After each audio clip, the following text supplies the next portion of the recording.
Bueno, este es un shiur que tiene que ver con la Megilá. ¿Y por qué vamos a estudiar la Megilá Ruth? Porque queremos analizar por qué se lee la Megilá Ruth en Shavuot. ¿Está bien el objetivo? Ustedes saben que se acostumbra a leer la Megilá de Ruth en Shavuot. Pero ¿qué tiene que ver? Si Shavuot tiene que ver con la entrega de la Torá, ¿qué tiene que ver la Megilá Ruth con la entrega de la Torá? Con un pacto, ¿no? Ulay tiene que ver con el pacto. O sea, tendría que ver con qué.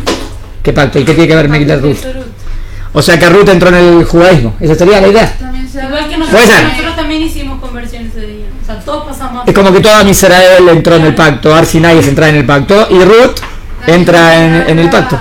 De la época de la cosecha, como dentro. Ulay sería Mapshat. Ulay es el.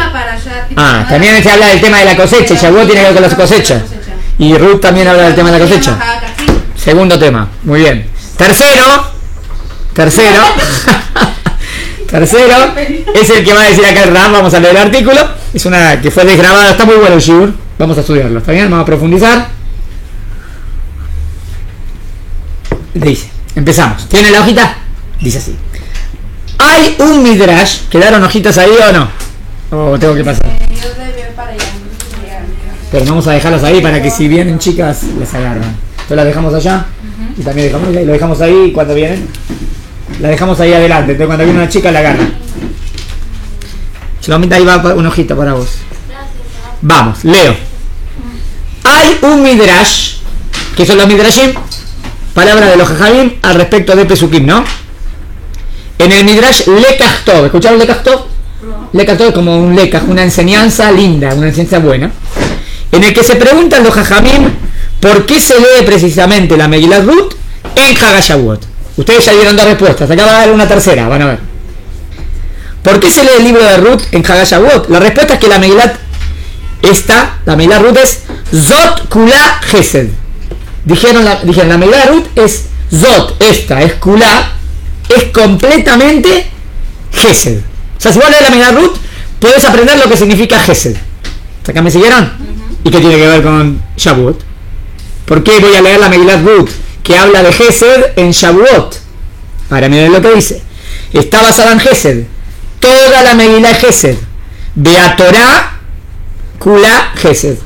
¿Y qué es más Gesed? Toda la Torá. Toda la Torá, si vos estudias profundo la Torá, es todo Gesed. Todo bondad. En la máxima expresión. ¿Y qué es Megilá Ruth?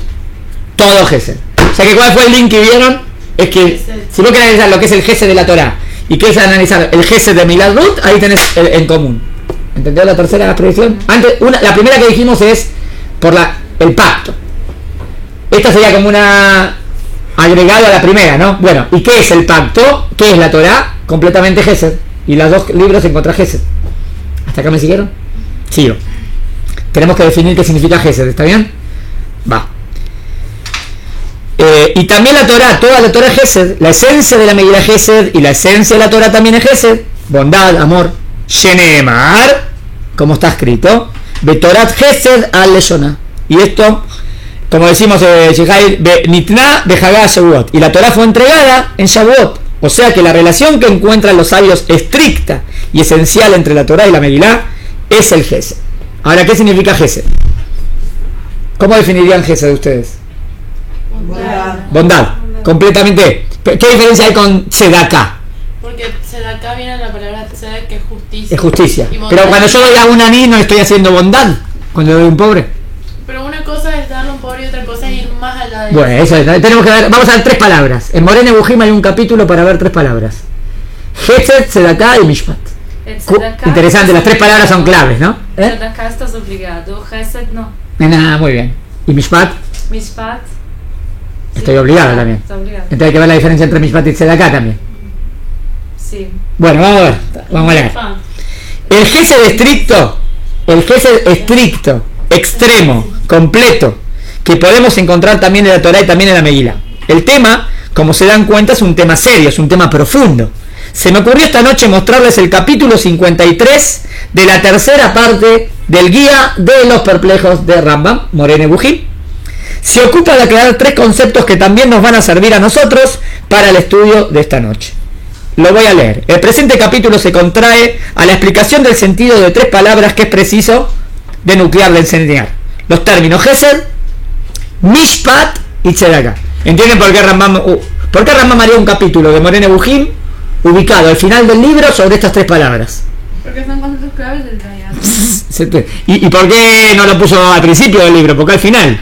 Debe ser que lo quiere explicar muy profundo y después que explicó todo el libro. O porque todo el libro apunta a eso. Exacto, muy bien. O sea que estamos hablando de las grandes palabras de cómo Dios maneja el mundo. ¿De qué es Moreh Nebuchim? De quién es Dios, qué puedo saber de Dios y cómo Dios maneja el mundo. ¿Cuáles son las tres palabras para describir cómo Dios maneja el mundo? Gesed, Tzedakah y Mishpat. En el comentario de Pirkei Avot ya dejamos dicho que Gesed designa miren la de lo que dice Pirkei Avot, exceso en todas las cosas, cualesquiera que sean, pero se emplea con más frecuencia para expresar un exceso de generosidad. O sea que la palabra Gesed también se puede usar para exceso de algo no tan bueno. Interesante, ¿no? Por ejemplo, hay un caso en la Torá que habla de relaciones prohibidas. Creo que habla ahí del hermano con la hermana, cosas así, que está prohibido, ¿no? Y trae la palabra Gesed. ¿Qué hace ahí Gesed? Es algo repugnante. Un exceso, claro, porque es un exceso de algo como que, claro. O sea que la palabra Gesed, ahí no es exceso de bueno. Gesed es algo mucho. En general tiene que ver con mucho de algo bueno. Pero también hay excepciones en el Tanaj que utiliza esa palabra para algo no bueno. ¿Está bien? Exceso. En general es exceso en generosidad. Sabido es que ser generoso se dice en dos sentidos. Dice Maimónides. A ver, dos posibilidades de Gesed. Una, hacer el bien a quien nada le debo. Dos, realizarlo en favor de quien se ha hecho acreedor, pero con creces sobre lo que se ha merecido. ¿Entendieron hasta acá? Gesed tiene dos posibilidades. O que le doy a alguien que no le debo nada, pero yo no le debo nada a él, y le das. Y si te Gesed. ¿Por qué Gesed? Porque no estabas. ¿Quién me obligaba a mí a darle a él? Nada. Y le diste, Gesed. Segunda posibilidad, que a él le debo 3 y le doy 300. Le di muchísimo más de lo que le debo. También se llama Gesed. ¿Entendés las dos posibilidades? ¿Está bien? O sea, dice, fíjate que cuando haces una acción que no estás completamente para nada obligado, eso se llama Gesed. ¿Me siguieron hasta acá? ¿Cuál sería la gran obra de Gesed? La Torah. Pero algo más simple de ver. El universo. Bueno. ¿Por qué? ¿Por qué el universo sería Gesed? Es puro Gesed. Porque no tengo. Porque Dios no está obligado a nada. Dios está obligado a algo. Dios existe. Está bien, existe. Siempre existió. ¿Tiene obligación de crear? No. Entonces de repente dice, quiero crear el mundo. ¡Ta! Y lo crea. Olam Gesed, Ivane. Todo lo Olam es Gesed. ¿Por qué? Porque Dios no está obligado a nada y lo hizo. ¿Se entendió la definición? Entienden que Dios no está obligado a nada, ¿no? Por definición. Entonces, si yo quiero ver Gesed de Dios, ¿dónde podría verlo? En toda la creación. Es genial el concepto. Toda la creación es Gesed. La vida es Gesed. Que respiramos es Gesed. Que vivimos es Gesed. Todo lo que tenemos, Gesed. ¿Por qué todo lo que tengo es Gesed? Porque Dios no está obligado a nada. O sea, puedo decir, no, lo que tengo es Mishpat. No es Mishpat, porque Dios no está obligado. No es Tzedakah, no está obligado. Es Gesed. Es todavía más. ¿Entendieron hasta acá?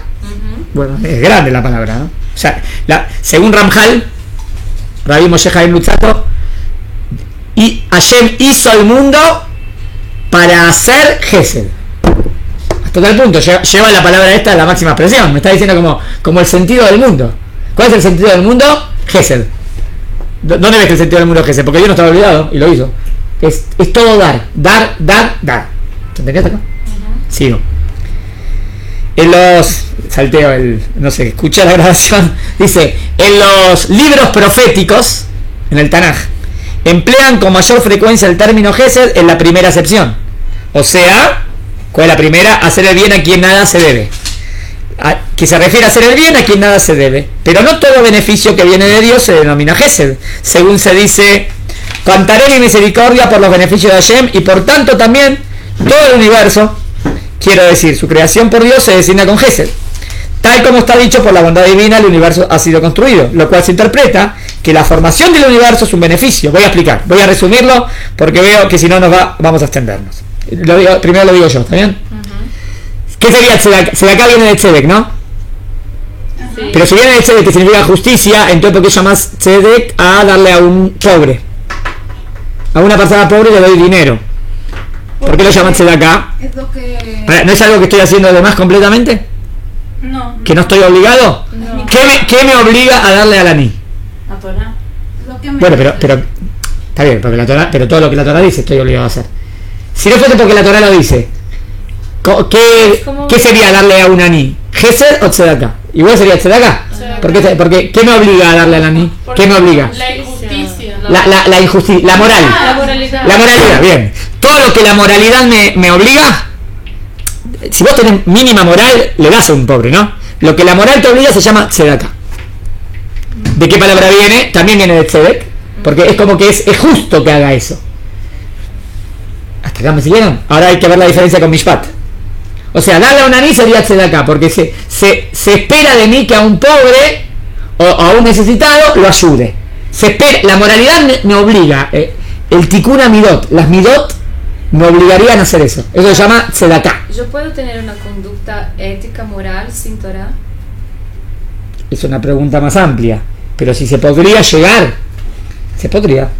Es más difícil porque la Torah es lo más perfecto para enseñarte la conducta moral, pero se podría. Abraham Avinu llegó sin Torah, por ejemplo. Bueno, está bien, pero ¿qué quiere decir? ¿Pero qué significa? Que una persona que desarrolle su modal puede trabajar sobre eso. ¿Está bien? Yo qué sé. Immanuel Kant trata de hacer un libro de moralidad, ¿no? Aristóteles también trata de hacer un libro de moralidad. No digo que todo sea perfecto, pero dicen conceptos morales importantes, ¿no? Entonces, él dice, estoy tratando de resumir, que la diferencia entre Gesed, tzedakah y tzedek es que la palabra tzedek, justicia, tiene que ver curiosamente, dice Maimónides, con aquello que nosotros le debemos a alguien y que al otro se lo debemos por ley, o sea, como por moralidad, yo diría, está bien para explicarlo mejor, acá lo dijo en sus palabras, le corresponde, eso es tzedek, dar lo justo, mientras que tzedakah, explico, acá explicó la palabra tzedek como mishpat, ahora voy a explicar mishpat, ¿está bien? Tzedakah sería, si bien proviene de tzedek, tiene que ver con lo que podemos llamar una obligación moral, está claro, acá lo puso bien. Ahora explico mishpat, ¿qué sería mishpat entonces? Que acá la puso en tzedek, yo la pongo, no fue tan digo, bueno, No, pero también, por ejemplo, en mi mishpat normalmente es justicia, justo. En mi opinión, sí. tipo, tzedek también tiene que ver con el hecho de que si Hashem lo puso a la persona en esa situación, es por eso. Entonces, si tú das tzedakah, también le estás dando a la persona lo que le merece, porque es lo que le tocó vivir por alguna razón. Entonces por eso viene de tzedek. Por eso tiene que ver con el tzedek, porque no es el tzedek nuestro, sino el tzedek de Hashem, pero es una situación que tiene que recibir tzedakah. Está bien. O sea, que tiene que ver más con una shejá para ti. Ya hay que demostrar lo que dijiste. Está bien. Hay que demostrarlo, pero también tiene sentido. Tiene sentido. Vamos a decir que tzedakah y tzedek serían palabras hermanas, ¿no? Tzedakah y tzedek. Ahora, ¿dónde entraría mishpat? Pagar el sueldo a alguien que trabajó para mí. Es ley. Es ¿Entienden? Pregunto, ¿pagarle el sueldo a alguien es gesed, es tzedakah o es mishpat? Mishpat. ¿Por qué? ¿Qué te obliga a pagarle? Eso es lo obligatorio. Él trabajó, ahora le tiene que dar su sueldo. Pero es justo también. Sí, por eso. Entonces hay que ver la diferencia de justo de tzedakah a justo de mishpat. Mishpat es lo justo mínimo, lo justo básico, mishpat. Mishpat es lo que se sobreentiende que tenés que hacerlo, no porque la moralidad te lo dice, sino a nivel legal. Alguien te obliga. Porque Exacto. uno no le paga un sueldo a un empleado porque es bueno. Porque Exacto, sino porque hizo el trabajo que hizo. Exacto. ¿Entendió la diferencia? O sea, si hablaríamos en niveles, ¿qué sería lo mínimo para mantener una sociedad? Lo mínimo. ¿Es mishpat, tzedakah o gesed? Mishpat. Mishpat sería lo mínimo. Si ni siquiera hay mishpat, esa sociedad es un desastre. ¿Entienden lo que quiero decir? Si ni siquiera hay mishpat, porque mishpat es lo más básico. Sobre el mishpat viene algo, un peldaño más, que es tzedakah, que no es obligación que o sea, él trabajó, estoy obligado a pagarle, pero ¿por qué estaba obligado a darle dinero a un aní? Él no trabajó para mí nada. Sí, pero de moralidad se entiende que lo ayudes, eso es tzedakah, eso no es mishpat. No darle a un aní no es falta de mishpat, es falta de tzedakah. ¿Me siguieron? Sí. ¿Entendió la diferencia? Sí, porque mishpat mínimo, tzedakah es un poco más y gesed es más. Por ejemplo, una persona dice en este minyan, ¿no tienen nunca un desayuno? No, acá no tenemos desayuno. yo voy a donar todos los días un desayuno. Y él dona un desayuno para al final del minyan, que haya café con leche, tal. Es Tzedakah, ¿es Mishpat, Tzedakah o es Gesed? Tzedakah sí debería ser. Es un Gesed. Es Gesed, no es Tzedakah, porque no es obligación que después del minyan haya un desayuno. Es jumbra. Eso está bien el minyan, pero ¿qué tiene que ver el desayuno? No, pero que es un lindo desayuno, que la gente se vaya bien, está bien. Está bien rico. En Centroamérica se acostumbra que hacen lindo, después de la desfilada hay un desayuno que es un almuerzo. Y después de ahí salen todos al trabajo, ¿no? Está bien, en muchos países es así. Que el betagnete, depende de qué país. Está bien. No, Argentina no es tanto así. En México, en Colombia, en Costa Rica, ahí sí. Hace un desayuno que es una mesa de todo.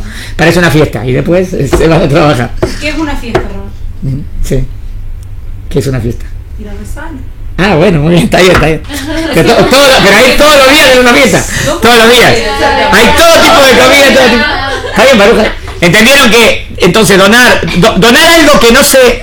Donar algo que yo no estaría para nada obligado para donarlo sería Gesed. Darle una anís sería Tzedakah. Y hacer justicia mínima es Mishpat. También, o sea, recompensa y castigo por alguien que hizo algo malo o algo bueno. ¿Qué? Recompensa o castigo que se merece la persona porque hizo algo. O sea, si hizo algo malo y hay que juzgarlo, eso que es ¿qué es? Mishpat. También Mishpat entraría, castigo también sería Mishpat. ¿Entendieron? Mishpat no es solamente dar bueno, Mishpat también puede ser darle algo malo, lo que no entra en Gesed y Tzedakah. En Gesed y Tzedakah siempre son cosas buenas. O sea, si no cumples con el mínimo tienes una sentencia. Exacto. Si no cumples con lo grave tenés una sentencia, un castigo. Dejé las hojas al principio para que cuando entren las agarren. Más alto. ¿Está bien? ¿Se entendió? Entonces, ¿qué Gesed? Tenemos la diferencia entre Gesed, Tzedakah y Mishpat. Mishpat, hacer algo que estoy obligado, ya sea, inclusive si hizo algo malo, la pena que tiene es Mishpat. Y si hizo algo mínimo, que hay que pagarle por lo que hizo, eso es Mishpat. Tzedakah es darle a una persona que no estoy obligado, que mi moral me obliga. Tzedakah. Y Gesed es algo completamente de más. ¿Está claro? ¿Con qué fue comparada la Torá? Con Gesed. Hay que ver, porque la Torá tiene las tres cosas, pero de las más importantes que dijeron es Gesed. ¿Por qué la creación del mundo la compararon con Gesed? Porque Dios no está obligado a nada. ¿Se entendió? Entonces todo el mundo sería Gesed. Sí. Leo donde está subrayado. Mientras que Tzedakah, si bien proviene de Tzedek, tiene que ver con lo que podemos llamar una obligación moral. Pueden leerlo ustedes también, como les dije antes en la tercera parte del capítulo 53 de Maimónides. El Gesed, por otro lado, dice Maimónides, a mí me gusta la traducción como está aquí planteado, en exceso, bondad en exceso. ¿Está bien? La palabra exceso para nosotros, segunda hojita, tiene una cierta connotación negativa. En hebreo, porque exceso puede ser exceso también para algo malo, pero acá para algo bueno. En hebreo, eso dice algo así como, esto dice así, donde está en negrilla, She'en lo kol aleja klal. She'en lo kol aleja klal. Que no tengo ninguna obligación sobre él. Que no tengo ninguna obligación sobre él. Cuando yo hago algo que no tengo ninguna obligación sobre él, es Gesed. ¿Entendieron? Dar a pesar de que yo al otro no le debo para nada. Yo puedo decir que te doy lo que te debo. Puedo decir que te doy más de lo que te debo o más de lo que te mereces. Y puedo decir que te doy sin tomar en cuenta si te lo mereces o no te lo mereces. ¿Entendieron? La tercera definición. Si no tomo en cuenta si te lo mereces o no te lo mereces y te lo doy, es Gesed, ¿no? La anterior, si te doy más de lo que te mereces, también es Gesed. Si te doy lo que te debo, eso no es Gesed, eso ya es Mishpat. Si te doy lo que te debo, es Mishpat. ¿Entendieron? Hay darte lo que te debo, hay darte más de lo que te debo, y hay darte a pesar que no estoy obligado a darte nada. ¿Entendieron los tres niveles? Sí. Es muy peligroso ¿Qué? darle a una persona sin medir si se lo merece o no se lo merece, porque No, depende del caso, por eso no siempre vamos a aplicar Gesed, a veces vamos a aplicar Mishpat, a veces vamos a aplicar Tzedakah y a veces vamos a aplicar Gesed. No siempre se aplica Gesed. Vos decís, darle a un borracho que viene me pide dinero y le voy a dar y se va a emborrachar más o se va a comprar drogas. Entonces, hice Gesed, no hiciste Gesed, hiciste un mal. ¿Tenés razón? Ahí no. O sea, Gesed se hace, siempre hay que hacer Gesed. No necesariamente, es un malvado, un Rayá Meruyá. Dice, no, perdóneme todo lo que hice. ¿Hago Gesed con él? No. Y una persona que... ¿Entienden? No siempre se aplica Gesed, ¿no? Dios siempre aplica Gesed. No, de hecho, se dice En general. que la creación del mundo. Por eso, el mundo se divide en tres conceptos. Mishpat, Sedaká y Gesed. ¿Se entendió hasta acá? Pero también cuando se habla de las sefirot, por ejemplo, que se habla de que viene Gesed, luego viene Gvurah. Está bien, hay que analizar cada una de las sefirot. Gesed, porque Exacto. si uno hace demasiado Gesed, el Gesed termina destruyendo a la cosa. Por bien, perfecto. Entonces, Entonces todo el tema, ven que todo el tema de las sefirot, ahí vienen las las sefirot vendrían a hablar de atributos de Dios, equilibrados de cómo Dios maneja el mundo. Cómo Dios maneja el mundo. ¿Entienden? Si es puro Gesed, entonces el mundo se autodestruye. Entonces Exacto. necesita haber un límite. Perfecto. Que está Entre paréntesis, las sefirot no son Dios entonces, sino son conductas de cómo Dios maneja el mundo. ¿Entienden? Porque si yo digo que las sefirot son Dios, entro en problemas. Y un Hasid sería alguien Hay que ver, Midat Hasidut normalmente es que hace de más. ¿Qué es Midat Hasidut? Cuando él no hace solamente lo que la halajá le dice, sino él hace más. Umbra. Eso es Midat Hasidut. Él hace la tefilá 3 horas. 3 horas. 1 hora se prepara, 1 hora la midá y 1 hora para bajar de la midá. Midat Hasidut. ¿Está bien? Midat Hasidut es hacer de más. Porque es hacer en exceso. ¿Vieron qué dijo?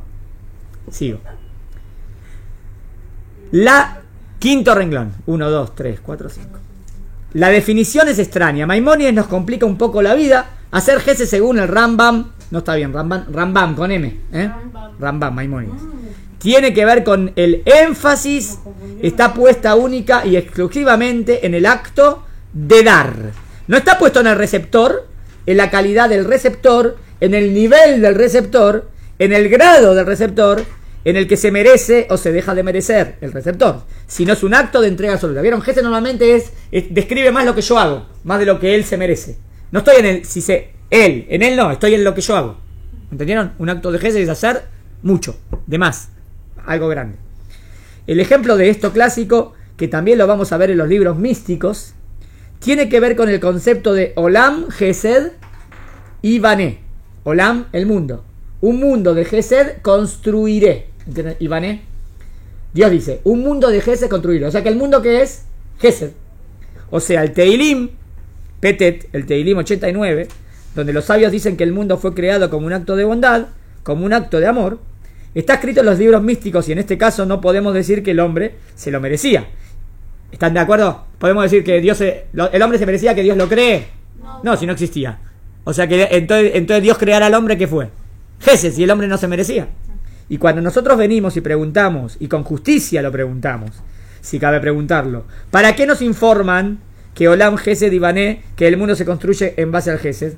O sea, porque le decimos, ¿para qué estamos acá? Y te dicen, no puedes preguntar para qué estamos. Olam, Gesed y Bané, te dicen. Y cuando Shimon HaTzadik nos dice que sobre 3 pilares el mundo se sostiene, sobre la Torah, sobre la Abodá, el servicio, y el Gemilut Hasidim. ¿Qué sería Gemilut Hasidim? Hacer Gesed.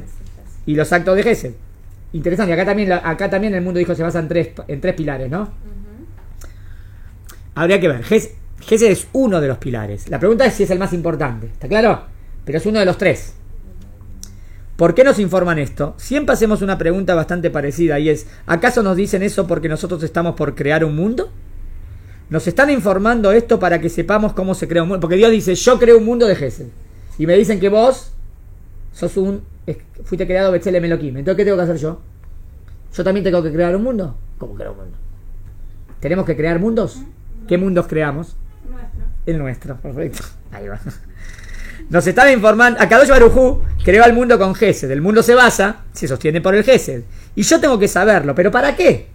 ¿Porque acaso es una receta para que yo cree el mundo? La respuesta es porque el hombre, por haber sido creado a imagen y semejanza de Dios, ¿no?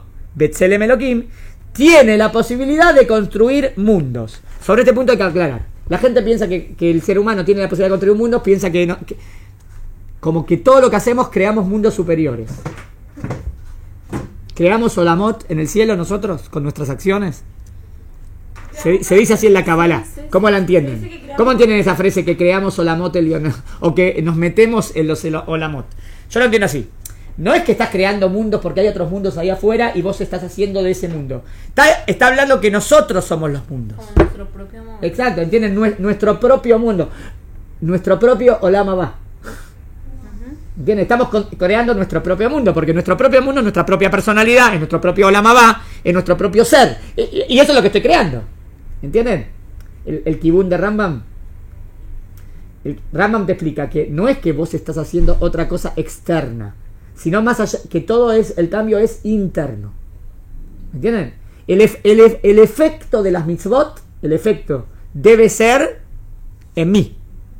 ¿Cómo me mejora? No que hay algo fallido en el sistema y yo con la mitzvah lo corrijo. ¿Entendieron la diferencia? De los que no entienden cómo funcionan las mitzvot. Hay quienes entienden que las mitzvot son así. Que hay algo y vos haces mitzvot y vos, wow, vos cambias las cosas, las estratosferas y los mundos superiores. ¿Pero qué quiere decir? ¿Qué cambio? ¿Para qué tengo que cambiar algo? Dios hizo perfecto el mundo, ¿no? Entonces yo no tengo que tocar nada, yo no tengo que corregir nada. Si tengo que corregir algo es corregirme. No corregir allá, corregirme. Entonces, ¿cómo funciona la mitzvah? La mitzvah viene a corregirme. ¿Para qué viene la mitzvah del tefilín? Para tener a Dios en todo momento. ¿Para qué viene la mitzvah del Shabbat? Para saber que el mundo no es el principal. Cada mitzvah tiene un sentido. El sentido de la mitzvah es cómo me mejora. ¿Se entendió? Pero también existe la cita que dice que el mundo fue creado no perfecto para que el hombre lo mejore. Está bien, pero hay que entenderla bien. Está bien, sí. Tipo, Sí, Rama no está de acuerdo. Vamos a decir. O sea, no digo que. No, Rama dice no. Quiso decir el tema del hombre, quiso decir el mundo interno, no quiso decir el mundo externo. No, ok, está Porque bien. A Hashem lo lo mejor hace la todo mitzvah no perfecto. va a mover mundos superiores o así. Pero es cierto que si tú ayudas a una persona. Bueno, pero eso está bien, ahí lo explicaste bien. Y la persona va a sentir bien y va a querer ayudar a otros como ayudaron a él. Entonces se crea una sociedad mejor, que se crea un mundo mejor. O sea, Eso el sí, mundo pero o sea, mejorar pero, el Dios, mundo. pero Dios no hizo nada imperfecto, eso quiere decir. Pero sí, pero entonces Dios no hizo nada imperfecto, que fallido. No hay nada fallido en el sistema, que Dios creó algo fallido. Pero se puede, pero nos creó para Es el mundo nuestro, no el mundo de... No, es una pregunta teológica. ¿Puede haber algo que Dios creó que no sea perfecto? Esa es una pregunta teológica. Puede haber algo que Dios creó que no sea perfecto. Él que pudo Hashem haberlo creó es creado perfecto, perfecto pero como no Tabaná. es eterno. Él puede hacer eso. Si viene de Dios es perfecto. Dios no crea imperfecto. Dios no crea imperfecto. Pero lo cual creamos imperfecto. No metas el puedo, pero con el puedo, anda sin el puedo. Dios creó Dios es un perfecto. mundo perfecto con imperfección. Entonces de Dios viene perfecto, no viene imperfecto. Dios no crea cosas imperfectas. La máquina de Dios no es imperfecta, el mundo no es imperfecto. Creó las leyes naturales como deben ser. No son imperfectas las leyes naturales, son No, pero perfectas. no las leyes naturales, las personas. Ah, eso no es eso es que creó a mí con el libre albedrío y con el libre albedrío yo tengo que elegir lo correcto. Ahí sí va a entrar, ahí lo imperfecto va a estar. Hashem no nos creó a nosotros perfectos. Eso significa literal. Pero ahí, bueno, por eso yo hablé de las leyes naturales. De eso quise hablar. Nosotros somos Si seres puede, de Hashem y no somos perfectos. ¿eh? Nosotros somos seres de Hashem y no somos O perfectos. sea, el No quiere decir. sistema- Por definición todo lo que no es Dios es perfecto. Por definición todo lo que está por debajo de Dios no es perfecto como Dios. ¿Está bien la definición teológica? Lo único, la máxima definición de perfecto es Dios. Por ende, todo lo que es que no es Dios no tiene definición perfecto porque no es Dios. Pero no significa que lo creó fallido, que lo creó que no funciona. Porque todo lo que Dios lo creó funciona y funciona perfectamente. ¿Está bien? Por eso, si ahí el Brit Milá me viene a mejorar, no viene a decir, ¿por qué lo hizo con prepucio o no prepucio? Entonces lo creó con una imperfección en el cuerpo. No. Si Dios lo creó, por algo está y eso también tiene su necesidad. Nada más que acá, el tema de la Torah es perfeccionarme como ser humano la personalidad. Y ahí viene el tema de la misma Brit Milá, porque eso me perfecciona algo en la personalidad. No en el mundo físico. En el mundo físico, lo que Dios creó en el mundo físico es perfecto. Porque Dios no va a crear un mundo físico imperfecto. Basado en que Veine y vio todo lo que había dicho, vio todo lo que había hecho y era muy bueno. Era bueno. Tomeod. Entonces en el Tomeod es Tomeod. El mundo es Tomeod. No es Ra. Todo. Es Tomeod. ¿Entendieron el punto? Es un punto importante, ¿eh? Hay quien entiende así.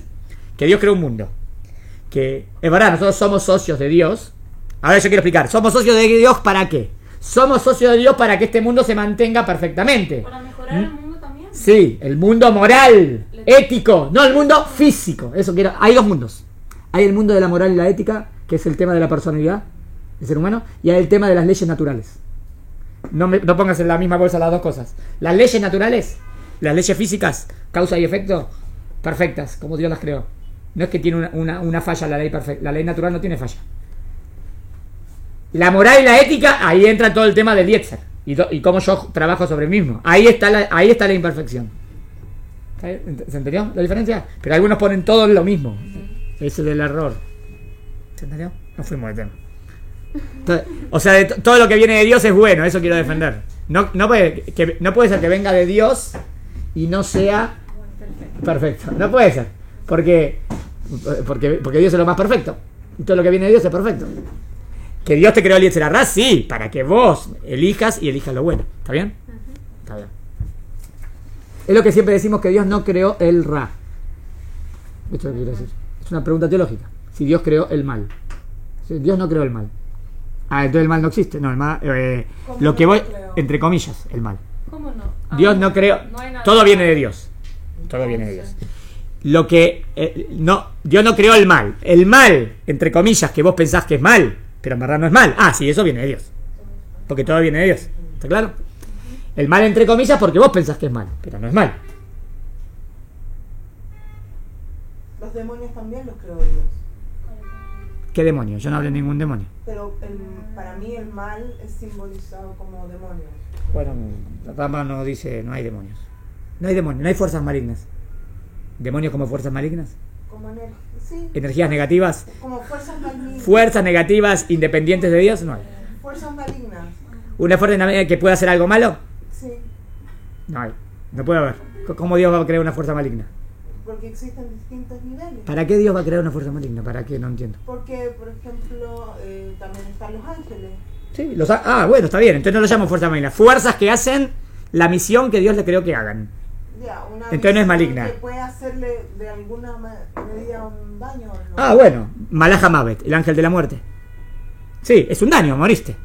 Sí, pero es porque en ese momento decidió Dios que tiene que morir. Entonces no es malo. No, pero también están los que... No que viene y me mata cuando no merezco morir. Eso no hay. No, pero también hay algunos... Unos diablitos que te hacen cosas malas. No, que entran... Shedim, duenditos que te hacen cosas malas. Están los demonios. Los que entran dentro del cuerpo de una persona que es un dibuk. No sé, yo no hablé de eso. Ustedes... Pero eso existe. No sé. Bueno, ¿quieren discutir? Hay que discutir. No sé si existe. Hay que ver si existe eso. ¿El judaísmo si habla de eso? El judaísmo dice que existe. ¿En qué pasuk? ¿En qué pasuk? ¿En qué pasuk? Eso también es una creación de Hashem. Sí, yo no dije que existe. Ahora queremos discutir si existe eso. Hay que discutirlo. ¿Vos decís seguro que el dibujo existe? Sí. Si es seguro que existe, tenés que... ¿basado en qué lo dijiste? ¿Porque lo aprendiste alguna vez o porque lo leíste? Por experiencias propias. Vamos del cero. ¿Cuál es el libro donde dice las verdades máximas? La Torá. ¿Estamos de acuerdo? O en otras palabras, para yo demostrar una verdad tiene que estar en la Torá. Sí. Perfecto. ¿Estamos de acuerdo en la manera de demostrar? Bueno, ahora, entonces vamos a ver todo lo que dice la Torá. ¿La Torá habla de ese punto que acabaste de decir? No me digas, no habla en ningún lado, tráelo. Voy a Buscalo. No hay ningún paso que diga de dibujo. Vos decís, es verdad que hoy en día tenemos cosas extrasensoriales o cosas que pasan en los casos que no tenemos cómo explicarlo. Y una de las explicaciones que le damos es el dibujo. Eso sí, eso estoy de acuerdo, que así se explica lo que está sucediendo con ese ser humano. ¿Y cómo se puede explicar que...? No sé, yo no dije que sé, yo dije nada más. Vos viste cómo fui construyendo. De a poquito dije, sí, hay que hablar. Yo nada más quise decir que no existen fuerzas malas. Eso, las fuerzas malas. Fuerzas malas, ¿cómo Dios puede crear fuerzas malas? No digo como, yo digo categóricamente, Dios no crea fuerzas malas. O sea, para Categórico, que las va a crear. fui categórico, ¿eh? Para que las va a crear. Dios no crea cosas malas porque Dios es bueno, ¿cómo va a crear cosas malas? Entiendo que las crea para un propósito. Si esa fuerza mala, si esa fuerza mala es... Vos estás de acuerdo que no puede ser independiente de Dios, ¿no? Claro. En otras palabras, tiene una función. Si esa fuerza mala tiene una función, o sea, digamos castigar o hacerle algo a eso, ya no es mala. Es la función de la fuerza esa. Es para bien, es para enseñarle algo. Entonces ya no lo llamo mal. Porque es para enseñarte algo. Pero ¿y si te enferma? Entonces ahí entramos otra cosa. Entramos en el tema de terremotos, volcanes y enfermedades. Hay que hablar de ese tema. ¿Cómo entraría eso en que no existe el mal? Porque eso es parte del sistema, de la naturaleza. O sea, ¿por qué en la naturaleza que Dios creó existe la posibilidad de los virus, bacterias y enfermedades? Eso sería una pregunta del mal. Entonces hay que analizar ¿Por qué, si este es el mejor sistema posible, por qué Dios quiso que esto tendrá algo beneficioso para esto? Hay que ver qué es lo beneficioso porque Dios va a crear un sistema bueno, no va a crear un sistema malo. Como beneficioso un estado de salud. Para que se mantenga el universo. O sea, existe el volcán para que en un lugar explote el fuego, salga del centro de la Tierra para que el mundo se mantenga, porque si no el mundo explotaría. Entonces necesito el volcán en ese lugar. ¿Por qué necesito el terremoto? Hay que ver. Hay varias posibilidades. Si lo necesito, o también hay posibilidades. Posibilidad uno, que sea castigo. Cuando no es castigo, entonces a veces. ¿No puede haber un castigo? No, no en el terremoto, que siempre es castigo. Que Sodoma y Gomorra, en Sodoma y Gomorra los castigó, ¿no?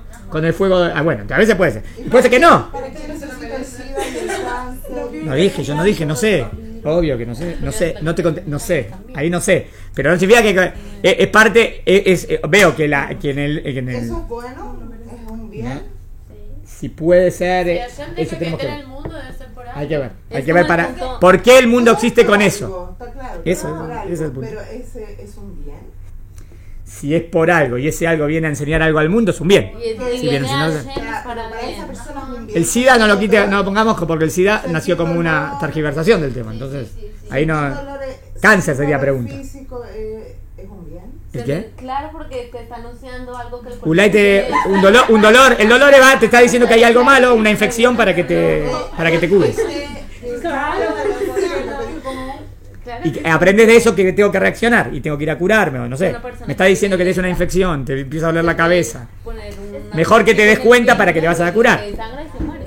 Pará, pero está bien la pregunta, No duele. Está buenísima la pregunta, pero es la pregunta de la justicia divina. Nadie está ahí. Pero no fuimos de tema, yo nada más quise contar, yo no entré en enfermedades y bacterias, yo hablé de demonios.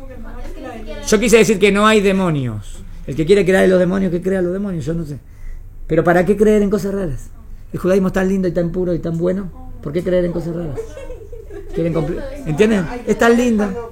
Cuando le pasan cosas a uno también. po. A lo mejor eso que pasa, tenemos otra explicación. ¿Entienden? Ya está agarrando la explicación clásica. Pero la pregunta, si hay explicaciones extrasensoriales para estas cosas que pasan raras. Como los dibuquín, como personas que saben cosas. Claro. A ver, quería decir, yo hace media hora. Sí. Perdón. Es que para nosotros, tipo, ni siquiera, o sea, como que el ángel, tipo, que nos quiten como la vida, para nosotros no es malo tampoco, tipo, Claro. es que vamos a darle la mamá. Exacto. Que morir tampoco sería el fin. ¿Entendés? Es que siempre se dice, hay que vivir hasta los 120 si al Muy final bien, lo está que bien. uno Está bien, porque querés vivir más hasta los 120 para hacer más mitzvot. Para hacer más Pero mitzvot. si por aquí quiero hacer más mitzvot, si quiero llegar a la mamá. No. Porque para adquirir el Olamabá tengo que tener más mitzvot. Porque según cuántas mitzvot hagas, cuánto Olamabá tengo. ¿Está bien? ¿Cómo se puede No dije que queremos. una sumatoria o un Solamente Dios cálculo sabe. sobre qué tan amplio puede ser mi Olama Basi? ¿De dónde sale eso? Los grandes sabios dicen que depende ¿De dónde? Pero ahorita tenemos que definir Olama Bá. Que me digan que el Olama Puede va a una ser choza mucho o más una amplio. Eso sí hay. Si hago más mitzvot. Sí, eso O sea, lo dicen hay un siempre. rango, hay una cantidad. Sí. ¿Y cuál es la cantidad mínima? Los 13 principios de fe. La cantidad mínima Mínima. para cumplir Para entrar en el Olamabá. Ya, eso sí, para entrar al Olama que Para es el entrar. Rambam. Entrar a 13 principios de fe. No, todos están de acuerdo que la fe es la entrada. Ya. Los 13 principios de fe es la entrada. Sobre eso construyo de cuánto profundo conozcas esos 13 principios de fe y de qué manera hagas las mitzvot, cuánto la mamá vas a tener. O sea, es lo que dicen los grandes. Esto no hay más que en esto. ¿Cómo va a ser cuantificable? No es cuantificable, solamente Dios sabe. Es una idea. Solamente Dios sabe, pero sabes que es ¿Y así. dónde está eso? Está escrito en 20.000 libros. En todo, la Gemara todo el tiempo dice. ¿El Olama va a ser de tal y tal forma? ¿Qué es el ¿Cómo Olama va a ser el Olamabá? ¿Por ¿Qué qué? es el ¿Qué te Olama pasa? Ba? ¿Contra quién te- El Olamabá es el mundo espiritual que viene después de este. Sí, entiendo el concepto. ¿Qué es? ¿Qué hay? ¿Cómo Bueno, es? vamos a ver, en una de las clases que pusimos dijimos de Olamabá, ahora vamos a ¿Cómo hacer. es? Vamos a verlo. ¿Qué se siente? Vamos a verlo. Pero no, ¿Está bien? no se puede. Pero eso ya- Viste con todas las pilas. Está bien, ¿qué? Pero el Olama, pero ¿qué tenía que ver esto con los demonios? El tema fue fuimos de los demonios, después fuimos a la enfermedad y después fuimos al Olamabá. Querer comprender el Olamabá es como que. Y de Megillah Ruth. Yo tengo una pregunta. Esto es con las chicas, ¿ves? Con los chicos. No me pasa. Podemos recibirlo. Con Para los mí chicos. creer en Olama es como creer en demonio. ¿Qué tiene que ver? Que no se puede medir, no es algo medible, no es No es algo. No es algo que se Bueno, puede tocar. Bueno, no es palpable. entonces ahí contesto. No. Primero que Olamaba es un principio de fe. Y los demonios no es un principio de fe. Pará. No lo es. Espera. Deja que hable. Olamaba es un principio de fe. Y demonios no es un principio de fe. Si esto es un principio de Muná y esto no es un principio de fe, es que el judaísmo determinó que esto es una realidad tremendamente imposible de no creer y la realidad más, Olamaba. Y demonios no. Demonios, puedes pensar así, puedes pensar. Espera. Hay personas que han tenido la experiencia. De lo Olamaba no ha venido nadie a contar su experiencia. Si todavía no escuchaste mi definición de Olamaba. Ok. ¿Escuchaste mi definición? Si vas a escuchar mi definición, vas a ver que es una definición lógica de Olamaba. Ya. No voy a dar una definición ilógica. En la ilógica, ese Olamaba no estoy creyendo yo, estoy hablando de otro Olamaba. Entonces hay que definir qué significa. Si lo vamos a definir, pues, esa realidad. Yo no sabía que a eso se lo llamaba Olamaba. A eso me estoy refiriendo cuando yo digo Olamaba. Algo que es tangible. Bueno, tangible, en la medida de lo que se pueda, ¿está bien? Pero va a hablar de una realidad posible, existente hoy en día, ¿está bien? Que tenga que ver con el mundo de la verdad, con la realidad, algo real, ¿está bien? Algo real, ¿está bien? Pero que sigue después de este mundo, que no está limitado por el tiempo y el espacio. Y antes que Hashem creara el mundo, ¿existía el Olamaba? Pero ¿qué tiene que...? Está bien la pregunta, pero ¿por qué me llevas a otra? Te contesto. ¿Sí o no? Antes de que Dios crea el mundo... No, Dios creó, Dios creó, cuando creó el mundo también creó el Olamaba. Creó 8 cosas antes. ¿Está bien? Porque solamente existía Dios y nada más. Ni siquiera el Olamaba existía. Y Dios creó la dimensión, cuando Dios crea el universo, también crea la dimensión post-universo, digamos, que sería la dimensión espiritual. O sea, solamente Al mismo tiempo que Dios crea a los malajim. Dios crea a los... En que existe el mundo, existe recién ahí la posibilidad también de poder Sí, hacer y hacer. exacto. Okay, ya. Exacto, ¿entendiste? Y antes de que Dios crea el mundo, ¿existía la posibilidad de hacer jeces? No. Porque si no tengo ser humano, el ser humano tampoco puede hacer jeces. Entonces no existía la posibilidad de hacer jeces. O sea que el concepto jeces sería un concepto que yo puedo adquirir del momento que me crean. Perfecto. Pregunta y sí. Me surgió cuando estábamos hablando de todo esto. Porque, o sea, yo entiendo que hay cosas que no están en la Torah, pero tipo, en la Tefilá dice, habla del Satán. ¿Qué es el Satán? Bueno, hay que explicar Satán. Satán es sinónimo de Yetzer Hara. Satán y Yetzer Hara. Satán significa, la etimología de la palabra, Satán es soté, que te inclina, desviador. Satán es desvía. Ese es del contrincante. ¿Qué es el Satán? ¿Qué es lo que te desvía? Lo que me desvía del camino correcto es el Yetzer Hara. No es un diablito y un animalito, algo malo, sino mis instintos que quieren pasión, que quieren material, me desvían de lo correcto, ¿no? Claro. Eso sí es Yetzer Hara, eso es Satán. Y sobre eso le pido a Hashem que no me agarre eso, que no me atrape eso, que sepa dominarme, como ella dice. O sea que Satán no es algo externo, no es una fuerza maligna, independiente, sino es algo intrínseco en el ser humano. Es el Yetzer Hara. Que puede ser no ra si lo domino. Ya estoy. ¿Está bien hasta acá? Bueno, mañana es...